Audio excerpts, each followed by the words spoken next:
welcome to this press conference ahead of Saturday night's spill at the Virtu Motors Arena here in Newcastle, put together by Wasserman Boxing and broadcast live on Channel 5. And it's a card that is packed with some serious talent from top to bottom, a lot of it locally produced and locally sourced. Not all of it. The North East, of course, has produced a lot of good fighters for a long, long time now, particularly in the amateur ranks in recent times, and it's great to see a lot of them sat at these two tables today. And leading the way is Josh Kelly, top of the bill, fighting for that WBO International Super Welterweight title against Lucas Bastida, and now long reigning South American champion at middleweight, but Super Welter is very much his natural weight. We've got Harlem Eubank in a 10-rounder, and leading the charge for the newly turned over pros, if you like, in this part of the world, Pat McCormack, Newcastle's Olympic silver medalist. And I'll just go to Nissa, first of all, Nissa Sowland. Nissa, always good to see you. And always good to be in Newcastle, I think it's fair to say, because the fight fans up here, they get behind their own fighters. In sport in general, they get behind their own. And we're in for a good night on Saturday. Thanks. Good afternoon, everyone. It's great to be back in Newcastle. Always love coming up here. I've had quite a few good nights up here. We've got a stacked card, like Andy says. I think boxing up here at the moment is it's on fire. I think there's a lot of talent getting produced right through the Northeast. We've got a stacked card. We've got two big guys going at it in a 50-50 fight.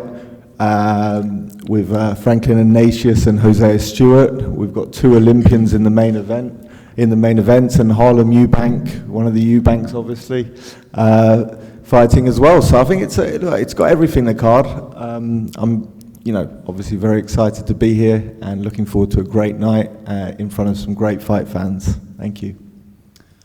And as I said, we've got quality all throughout the card, so we'll just have a chat with the fighters on the front table. And Kai, I'll start with you, Kai Richmond, Cobra Kai.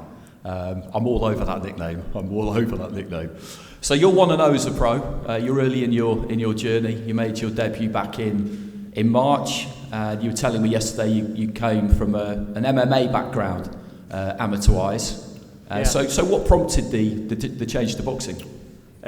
Boxing had always been my main, it'd been the main thing I trained in. So yeah, I fought MMA, but I was still in the boxing gym 3 times a week, and I'd always sort of favoured it. And it just felt right when I started training with Jordan to make that change. So the time was just right, and that's it. So the workout yesterday, you got a flavour of a big fight week. You seem to enjoy it. You seem to soak up the atmosphere from the crowd. And how does it feel to be part of a promotion like this, really early in your pro career? It was a good buzz. Working out yesterday in front of everyone, it was the first time for me. It was just uplifting, absolutely amazing. I was buzzing to be there, I'm buzzing to be here. I'm just enjoying the whole week. Cannot wait for Saturday. I'll make sure that I'm remembered after it. Well, it'll be good to see you on Saturday. Good Cheers, to see you. Cheers. Lisa, moving on to you. So, in terms of the pro boxing ring, it's long time no see, isn't it? Because you made your pro debut in 2019 off the back of a pretty spectacular amateur career. Gold medal at the Commonwealth Games, silvers and bronzes at the European Championships, at the World Championships. A long-standing member of that GB squad. You had 3 fights in 5 months, and we haven't seen you since. So I asked you earlier, what's been happening with you in the meantime? And the answer is plenty. You must be itching to get back in there. Yeah, I can't wait. I've been out nearly coming up 3 years. Had a little baby boy, which is an absolute blessing. He is my little world title. I should have been coming back last year, but unfortunately, August time, sparring, and ripped a tendon in my shoulder, so had to have it operated on. So that kind of put me on a back burner again. So been out 3 years, but I have had cracking preparation, really good spars with all different females of weights and abilities. So yeah, I just want to get going again, and my ultimate goal is to get that world title for my little boy, so can't wait. And I know you're looking to box at probably super bantamweight when you hit the title trail. That's a hot division.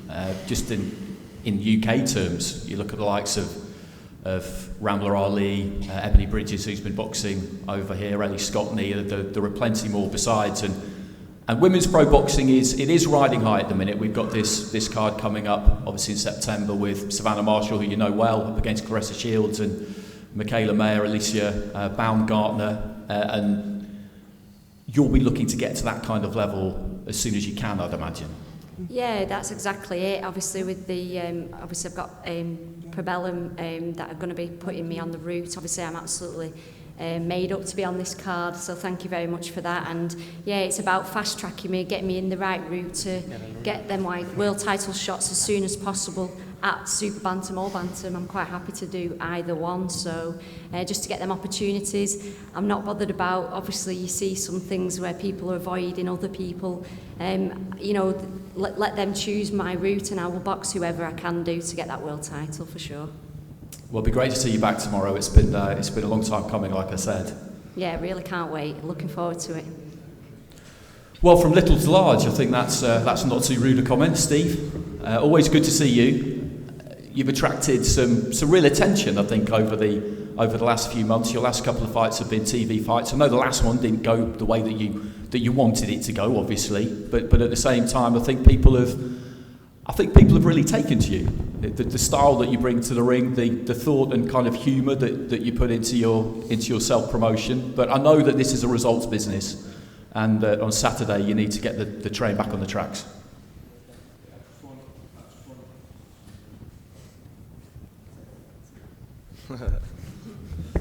I just want to show that, you know, I was sort of made out to be a gimmick, and I just want to show that it's not just a gimmick. And you know, I was never bothered about that zero on that after that fight, and I just, you know, being the underdog and having doubt in people's minds about what I'm capable of is great for me. It doesn't bother me, it doesn't affect me, and you'll see come Saturday what I'm about, and you know, then I can start to look to raise it back up again. You did say to me yesterday that you know, things didn't go brilliantly ahead of the last fight. So what's been different in terms of this camp? Nothing's been different. It was more so the weeks leading up to the fight. There was, you know, I'll never discredit Shane Gillen, what he'd done, and all he had to do was come perform and get the win. He'd done that, so that'll be something I never talk about, what went on leading up to the fight. But going forward, nothing's been different. You know, I know my ability, I know what I'm capable of, and as I say, I'll show that come Saturday night and moving forward, and being doubted of people and these people who sit on social media and talk crap about everyone. Do you know what I mean? Doesn't matter what level you're at there. That's great. That's fuel for what all, so they can carry on doing it. It really doesn't affect me or bother me. Okay, well, likewise, it'll be good to see you back in the ring. Good to see you back in the ring on Saturday night. We're going to skip to the other end of the table. Don't worry, Franklin, Hosea, Raza. We're going to get back to you. But sat on the right-hand side, left-hand side as you look at it, Ben Marksby, who is another product of the North East amateur system. He was an English youth champion a few years ago. Boxed numerous times for England. Very good amateur record. Who knows what he might have done as a senior in the amateurs, but just as his career as a senior was starting, COVID hit, and like a lot of fighters, he decided to turn pro once the pandemic had kind of shifted out of view. And you've not wasted any time either, Ben, have you? Because you've got plenty of fights under your belt already, 4-0, and just looking to move as swiftly as you can and learn as much as you can in these early stages. Yeah. Fifth fight coming up Saturday, just in 4 months it is now. And in terms of progression, is it about getting the rounds in at the minute, fighting different kinds of styles? I mean, first 6 rounder on Friday, so like I say, if I can get them out, I will try and get them out, but if not, yeah, I've got another 6 rounds under the belt. Well, you gave us a good show at the workout yesterday. Really put yourself through your paces. So looking forward to seeing what you've got on Saturday. Just sat next to you there, Jordan Barker Porter. Again, somebody who turned pro maybe a little bit before you would have anticipated, again due to COVID, and same kind of story since then. You've been nice and busy. You've had 5 fights. You've won 4. You've lost 1. You boxed just a couple of weeks ago, and you're just reveling in the activity, I think. Yeah, I boxed a couple of weeks ago on the Stadium of Light show, and I got the opportunity to fight on Saturday, so I thought, why not? It's the first chance of fighting in Newcastle, because all my other fights have been in Sunderland. I did turn over, obviously, sooner than probably is anticipated, but COVID hit, and I thought, if the time's right, it's now for females in the professional ranks, so I'm happy with the decision. Just tell us a bit about your journey in boxing, because you only turned to the sport, I think, 4 and a bit years ago, and you've done a lot in a short space of time, because as an amateur, you boxed at the Haringey, you got a gold at Haringey, you were on the GB kind of development squad, the Aspire programme, I think it's called, for the female fighters before COVID hit. So that's some serious going.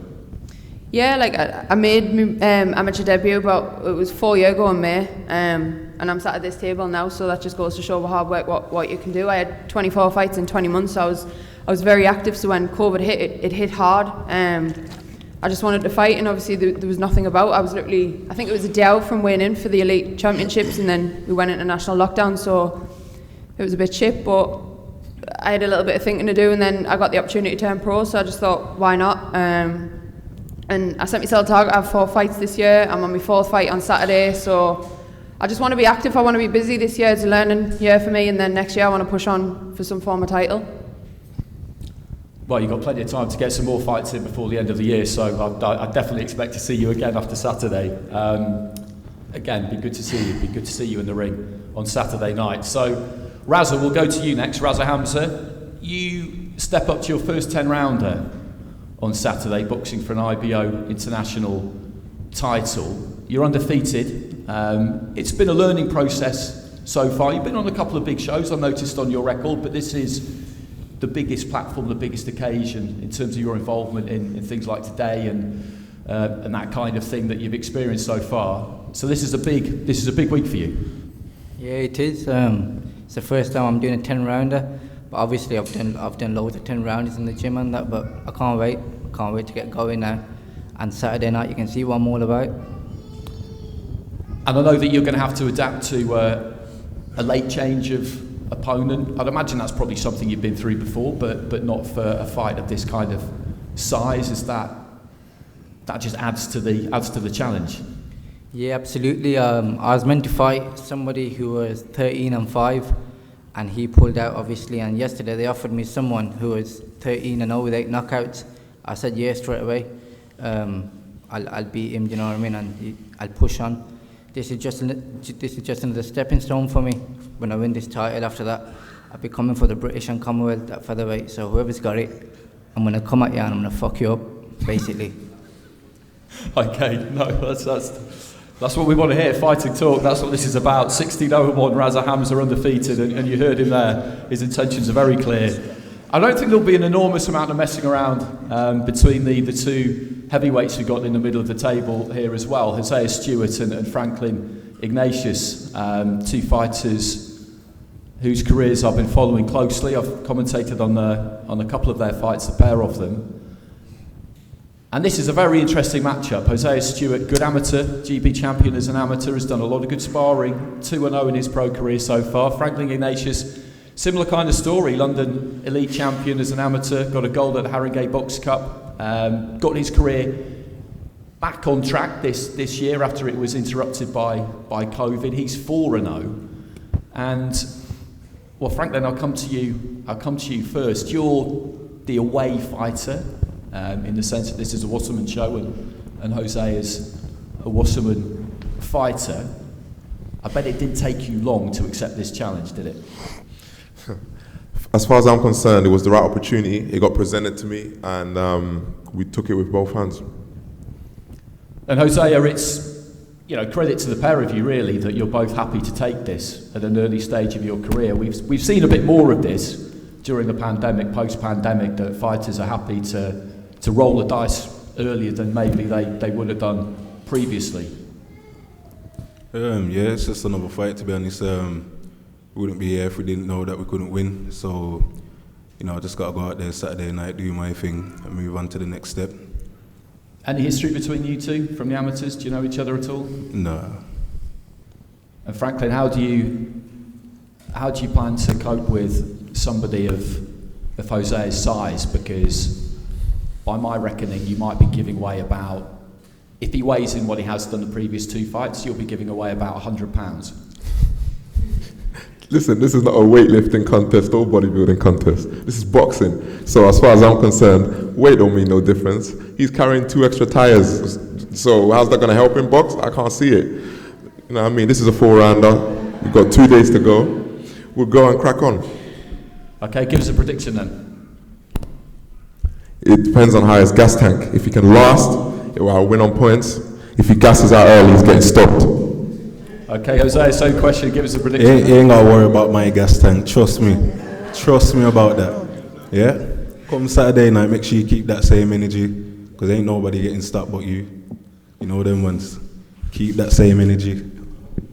Okay, well listen, Listen, as far as this fight is concerned, I don't need no one to support me. Your crowd can't fight for you. This is one-on-one. Do you understand? When the bell goes, it's just me and you. Don't worry about your supporters. Worry about yourself.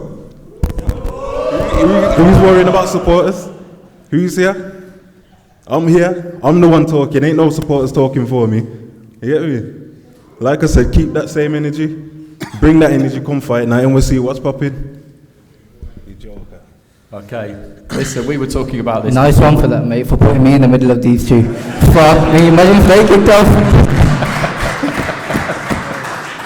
Well, I mean, I think the fair thing to do probably would have been to put Steve in the middle of them, but then again, I think the competitive juices would have started flowing and we would have had a potential Royal Rumble on our hands, which is not what you... Well, maybe it is what you want at a press conference, but this, we were talking about this one before we came and sat down, and it's just a great fight, isn't it? 2 undefeated heavyweights. There's a lot at stake. Yeah, I think there's a lot at stake for both of them. Did I just say a lot of stake? I said a lot at stake. Look, credit to both of them, they're both unbeaten fighters and they're putting that O on the line. It doesn't happen enough in boxing these days, sadly, but again, respect to both of these guys. May the best man win. I know Jose well. I've seen Franklin. They both carry themselves well, and I could listen to them talk all night as well. But credit to both of them, and looking forward to tomorrow, Saturday. No, absolutely. I'll look after you, mate. Okay, so we'll move on to our top table, and Saturday will be the second pro outing for Newcastle's Olympic silver medalist. Sat on the far right-hand side there, Pat McCormack. His amateur career was a very distinguished one. I remember commentating on his senior ABA final win back in 2014. He was already on the GB squad at that point, and it was a year after that, really, at the Europeans, that he won a silver medal, and it all just started to roll from there, and it's just been medal after medal after medal since. Rio Olympic Games, European Championships, European Championship gold, the Commonwealth Games gold, the World Championship silver, which, who knows how that might have gone had it not been for the head clash, but you got your revenge against Andrei Zamkovoy in the Olympic qualifiers, and then at the Olympics, a silver medal is an unbelievable achievement. In the final, you found yourself up against a kind of Cuban 3-round master, unfortunately. But want to know, it didn't last that long, your first pro fight, but are we going to see more of you on Saturday? I just want to say thanks to Sowlands for getting us on the show, my management team. And the journey started here, back in Newcastle, back in my hometown, home fans and support. Can't wait for Saturday night. And how have you found the adjustment to professional boxing with Ben? I mean, I know there are differences, because you're used to being away from home because you were training in Sheffield, but you're not really used to being away from home by yourself, which I know you have been the last few weeks. Pro boxing can be, it can be a lonely old game. How have you found it? Yeah, I've been living away. I've been living in Essex because obviously there's too many distractions in the northeast. Need to get away. I've got Ben Davison, one of the best trainers in the world, as my coach. Lee Wiley as well. One of the best fighters ever to come out of Great Britain. You can see by me track record, so sky's the limit, and I just want to keep on climbing the ladder with my team until we get to the top, and one day we'll be fighting for world titles. Echo Westerman, former GB teammate of yours, has got that title. Good fighter, very good fighter. You don't ever want to look too far ahead. I know that's the law, particularly during fight week, but you're eyeing that up, aren't you? I'm not eyeing him up, I'm just eyeing up that British title. Whoever's got it, that's the one I want first. Conquer Britain, conquer the Commonwealth, European, then world. That's what we're going for. Okay. So your opponent on Saturday will be Dimitri Tranel, who's sat just next to me, whose last fight actually was against another Burtley boy in Cyrus Pattinson a few months ago. Dimitri, if I could just ask you, how much do you know about Pat? Sorry, how much? How much do you know about Pat? Do you? I think. Yeah, what do you think? Okay. Sorry for my bad English. Very sorry. I think Pat McCormack is a future champion, Commonwealth on the world, maybe on the world. Me, I'm a little boxer, but my first objective Saturday make a great show for the people, the UK people, because the UK people is the best people of the world for the boxing. I love people, UK people, because the love boxing. So in French, not this ambiance, so for that Saturday night, I done my physical, I done my hurt in the ring for the people of the UK. Okay, I think that's worth a round of applause. Thanks very much, Dimitri. So moving on to 10 rounds at super lightweight between Harlem Eubank and Elliot Chavez. So Harlem, last time we saw you were producing a spectacular one-punch knockout against Sean Dodd at the Indigo in London. You're a harsh taskmaster with yourself, though. I did say to you yesterday, how many times have you watched that since? How many times a day do you watch it? If it were me, I'd have it on my phone at all times just to show random passers-by in the street. But you've moved on from that performance. You were hoping to fight Tom Farrell this weekend. That hasn't materialised. Is it a little bit frustrating for you at the minute? Because I know that the situation around the British super lightweight title is one that you felt you should really have been involved in, but it's not turned out that way. Yeah, definitely. It's easy to get frustrated. I feel like I've done the most domestically and overcome the hurdles to put myself first in line for that British title.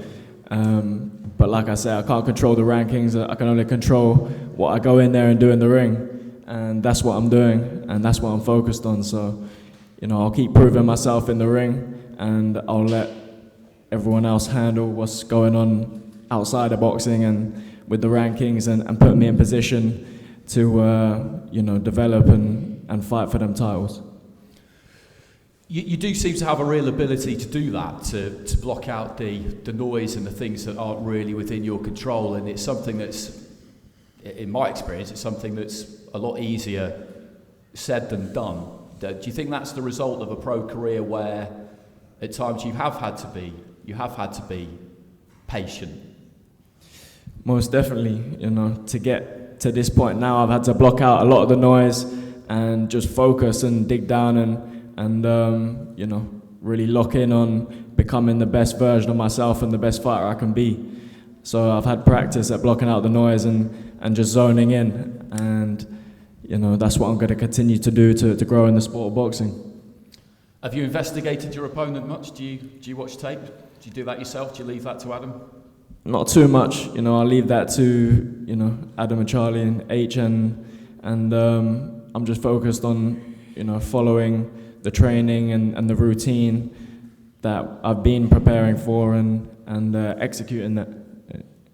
Okay, thanks very much. I think if we could get our translator up to have a quick word with Elliot. So, Elliot Chavez, 11-4-1, last boxed in April. And first of all, if we could just ask him, how much is he looking forward to fighting in the UK? Elliot, la pregunta es, ¿qué expectativas tenés para la pelea esta? For you. Decilo Ah. sobre ella. Pues yo tengo un objetivo claro. Y es venir a ganar. ¿Por qué? Porque represento a México, represento a todo mi país, represento a mi familia. Vengo muy fuerte, muy duro, muy listo e inteligente y vengo con mi meta clara de ser campeón del mundo. I'm here for only one thing. It's to win, to bring the title back to home, to my family. We've been working hard to do this, and I think I will take the title back. If you just ask him, what does he think of Harlem Eubank? Has he watched Harlem Eubank? What does he think of him as a fighter? ¿Qué opinas de Harlem Eubank?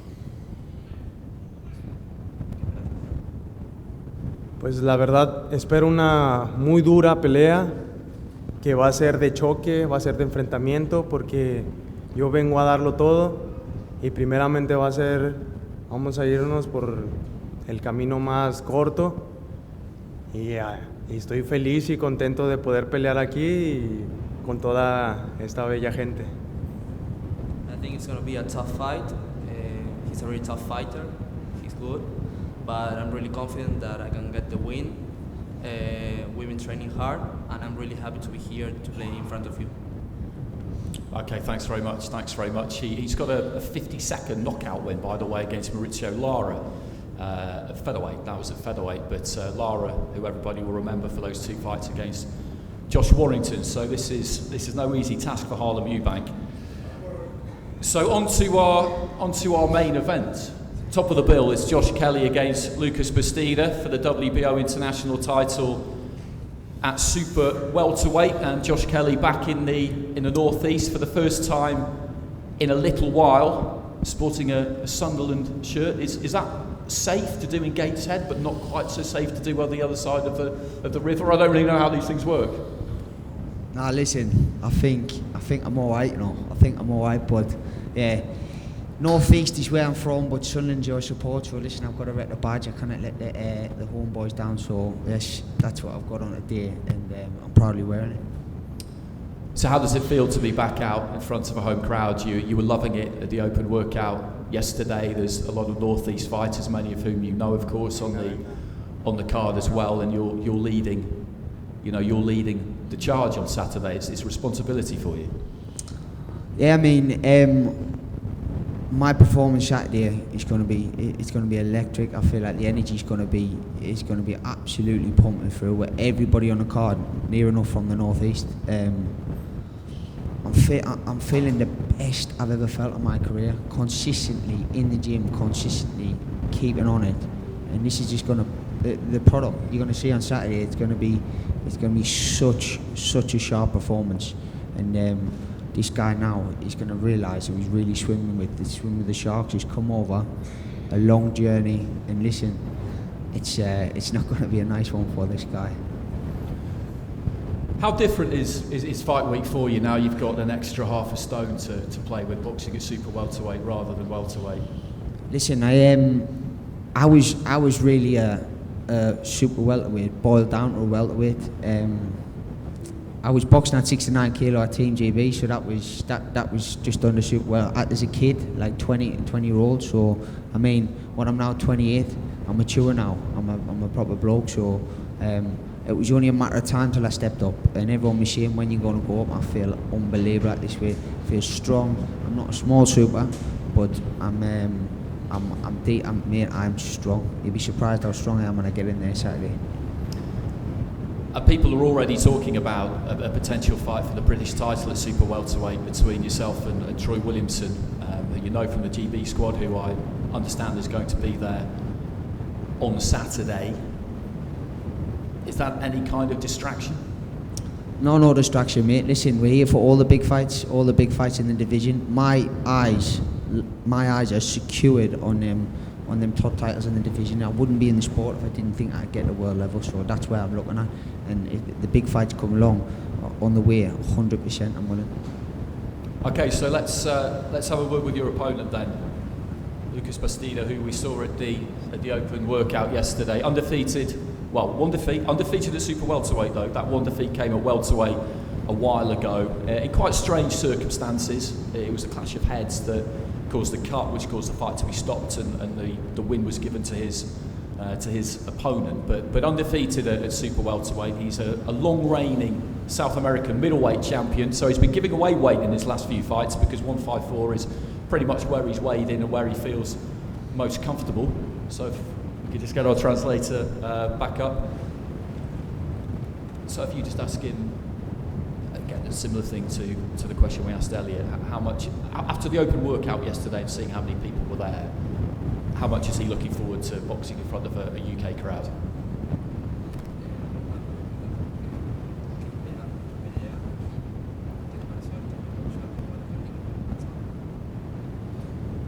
Hola, ¿qué tal a todos? Bueno, para esta pelea espero, ya me veo victorioso, de hecho me he preparado mucho con el equipo, le agradezco a la promotora Whiteside por haberme avisado con mucho tiempo de anticipación. Ya veníamos entrenando para otra pelea, pero bueno, salió esta que mucho mejor, así que nada, contento de toda la gente, muy buena onda, así que bueno, espero que disfruten de esta linda pelea. I hope it's going to be a good fight. I love what I saw yesterday, the people, the practice and everything. They have treated me really good. And I see myself as a winner, but I hope we can give the people a nice show. What does he think of Josh Kelly? No piensa, lo que he visto en su pelea, que bueno, él es welter, muy chico para la categoría, y creo que bueno, yo soy campeón sudamericano en peso mediano, creo que tengo más mano de poder, así que bueno, vamos a aprovechar esa ventaja que tenemos. I think he's kind of small for the weight. He's a welter fighting in super welterweight, and I'm a middleweight cutting weight to fight in super welterweight. So I think I have a physical advantage over him. Okay, thanks, Lucas. Thanks very much. So, Nissa, final word to you. This is it's great to see Josh back in the Northeast, top of the bill. Stepped up to super welter, had that fight last time out, made quite short work of his opponent on that occasion. But it really starts now, doesn't it? This second phase to his career, if you like, in a new way. Yeah, I mean, I see this as Josh Kelly 2.0. I think people forget that he fought Avanesian in his 12th fight, and now no one in the UK wants to fight Avanesian. So it just shows how brave Josh is. And I think it was a bit too soon for him in his career. I think now, if you see his last fight, you saw him shed those cobwebs. You saw him almost roll through the rounds, getting ready for the next fight and the next challenge. And you can see how confident he is up here today. Only in his 14th fight, 28 years old, Olympian. He's got the world at his feet. He's a superstar. Now he just needs to realise it in the ring, and I think he will on Saturday night. Bastida's, he's a tough guy, but I think Josh has all the tools to become British champion, European champion, world champion, all of them. Okay, well, thanks very much, Nissa. Thanks very much, everybody.